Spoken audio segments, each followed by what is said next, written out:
This past election has been filled with a lot of different feelings. I think first, though, is uncertainty.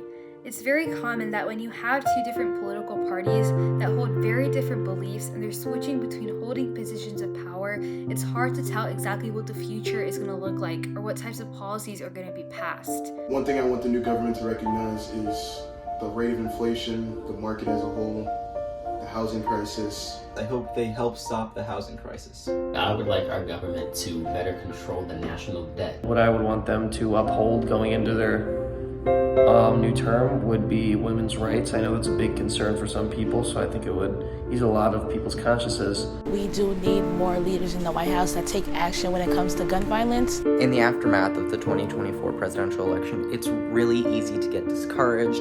It's really easy to want to throw our hands up and say we can't do this anymore. But especially with issues about gun violence, we have to keep fighting. We feel like we should have a say, that we should have a voice, because we are being affected. We could be scared, we could be hurt, and that they need to do something about it. I want to talk about how angry it makes me, but at the same time I don't want to seem like I don't know if I can do anything about it. So I don't know how to talk about it. Just because we're younger doesn't mean that we shouldn't have a say in this. This is happening so many times, and I don't think not one thing has been done about it. And it's so disheartening to think that so many people's lives are being lost for no reason. Their job is to make sure that schools are protected and kids have a good education, but all they say is give thoughts and prayers. If you only say that, then you're not really doing your job properly. I hope that the new government promotes equality, peace, and unity.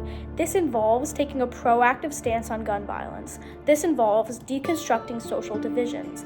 This, above all, means the protection of human rights. I hope that the new government finds a way to honor the wishes of each and every American individual, and I hope that they find a way to govern under the American dream, taking the wishes of every individual into account when making their decisions. I feel like our leaders should come into these communities and see what's really going on and see how it's impacting the future of teens, the future of youth, the future of kids.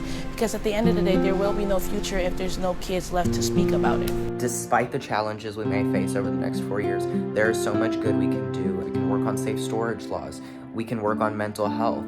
There are so many things that we need to do and keep fighting. I hope that the new government prioritizes American representation. This looks like every single American knowing that they have a voice and that voice does matter.